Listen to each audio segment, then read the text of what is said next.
आप इस बात की कल्पना कर सकते हैं कि कोई बेटा अपनी ही माँ की हत्या करके अपने ही घर के बाथरूम में अपनी माँ का शव दफना सकता है। यदि इस बात की कल्पना नहीं हो रही है तो कल्पना कर लीजिए, क्योंकि ये दिल दहलाने वाली घटना आप अंत तक सुनेंगे तो आपकी रूह कांप उठेगी। ये घटना है श्योपुर की, जहां पर दीपक पचौरी नाम के एक लड़के ने अपनी ही माँ की हत्या कर दी और हत्या करके अपनी माँ के शव को अपने ही घर के बाथरूम में दफना दिया और फिर ईंटें चुन दी और ऊपर से बाथरूम में कबाड़ा डाल दिया ताकि किसी को शक ना हो। हत्या करने के बाद ये लड़का पुलिस थाने में अपनी माँ के लिए गुमशुदगी की रिपोर्ट भी दर्ज करवाता है, रिश्तेदारों को बुलाता है और पुलिस थाने में जाकर गुमशुदगी की रिपोर्ट दर्ज करवा देता है कि मेरी माँ कहीं गुम हो गई है। पुलिस घर की तलाशी लेती है। पुलिस की नजर उस बाथरूम पर पड़ती है जहां पर कबाड़ा भरा हुआ था, लेकिन पुलिस को उस बाथरूम को देखकर शक होता है क्योंकि उसमें ईंटें चुनी हुई थी। ताजा सीमेंट और ताजा ईंटों को देखकर पुलिस उस लड़के से पूछताछ करती है। पुलिस जब सख्ती से पूछताछ करती है तो लड़का फिर राज से पर्दा उठाता है और फिर असली कहानी सभी लोगों के सामने रखता है। असली कहानी ये कि लड़के को कुछ साल पहले भुवनेंद्र पचौरी और उषा पचौरी जी ने गोद लिया था।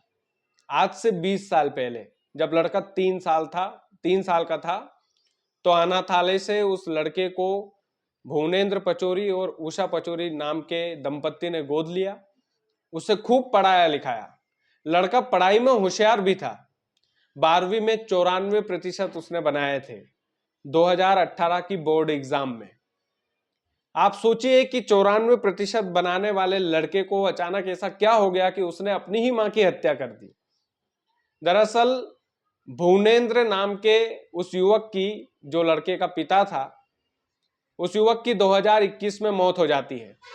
उसके बाद वो पढ़ने लिखने के लिए दिल्ली चला जाता है।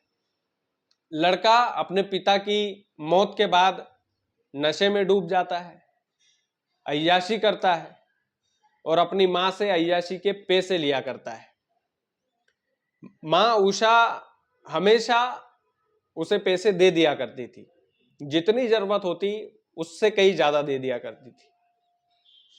दरअसल ये लड़का नशे के साथ शेयर बाजार के चक्कर में भी पड़ा था। उसने मां से 16 लाख रुपए लिए थे और वो 16 लाख रुपए शेयर बाजार में उसने इन्वेस्ट कर दिए, लेकिन बाजार क्रैश होने की वजह से वो सारा पैसा डूब गया। उसके बाद मां उषा उससे हमेशा हिसाब किताब लिया करती थी। अब जब उससे हिसाब किताब लिया जाता तो बेटों को बुरा लगता। दिल्ली से 4-5 मई को आया था अपने ही शहर श्योपुर में। श्योपुर में आया तो मां से खटपट होने लगी, मां से वो फिर से पैसे मांगने लगा। दरअसल उषा पचौरी की जो संपत्ति है वो लगभग 1.5 करोड़ के लगभग थी, जिस पर उस अनाथ बेटे की नजर थी जिसे उषा पचौरी ने गोद लिया था।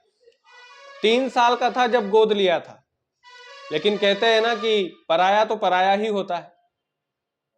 तो वो अपनी मां के साथ मारपीट करता है, पैसे को लेकर सीढ़ियों से धक्का मार देता है। मां बेहोश हो जाती है। उसके बाद गला दबाकर मां की हत्या कर देता है। मां की हत्या करने के बाद शव को ठिकाने लगाता है अपने ही घर की बाथरूम में। उसके बाद ऊपर से ईंटें चुन देता है और कबाड़ा डाल देता है बाथरूम में। ये लड़का दिल्ली में यूपीएससी की तैयारी भी कर रहा होता है। आप सोचिए, ये लड़का पढ़ाई में होशियार, 94% इसने बनाए। ये लड़का यूपीएससी की तैयारी, अच्छा खासा पढ़ा लिखा, शेयर बाजार में इसने इन्वेस्ट किया, तो जाहिर सी बात है कुछ तो दिमाग इसमें होगा। 3 साल का था जब इसके माता पिता ने, जो वर्तमान में माता, ये तो अनाथ था, लेकिन इसके माता पिता ने, उषा पचौरी और भुवनेंद्र पचौरी ने इसको गोद लिया, खूब पढ़ाया लिखाया, अच्छे संस्कार दिए। लेकिन भुवनेंद्र पचौरी की मौत के बाद ये लड़का अय्याशी में डूबता है, नशे पत्ते में डूबता है और अपनी ही माँ की हत्या करके अपने ही घर के बाथरूम में वो छुपा देता है।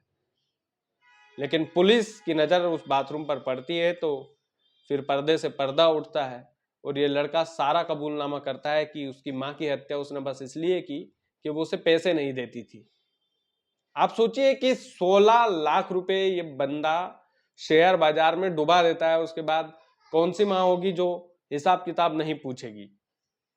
लेकिन हिसाब किताब पूछना इतना महंगा पड़ गया कि उसकी ही मां को जान से हाथ धोना पड़ा। आप सोचिए कि किस तरह का जमाना आ गया है। ये घटना श्योपुर की है। श्योपुर मध्य प्रदेश में ही आता है।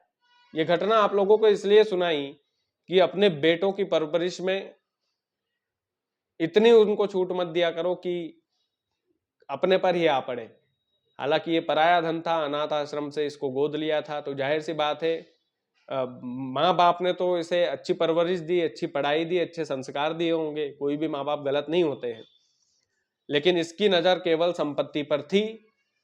और संपत्ति पर जब इसकी नजर थी, उसको पता था कि 1-1.5 करोड़ रुपए माँ के पास है, एफडी में भी पड़े हैं पैसे, तो उस पैसों के लिए ये लगातार माँ से झगड़ा करता रहता था। दिल्ली से 2 दिन पहले आया और इसने हत्या कर दी, अपनी ही माँ की हत्या करके बाथरूम में शव दफना दिया।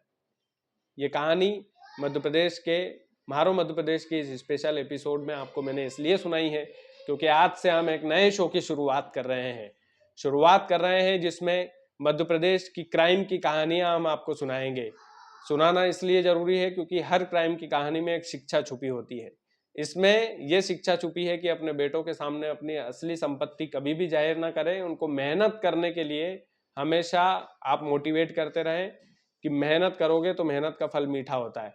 तो वीडियो को आप लोग ज़्यादा से ज़्यादा शेयर कीजिए। चैनल यदि आपने सब्सक्राइब नहीं किया तो प्लीज़ कर लीजिए। बहुत बहुत धन्यवाद।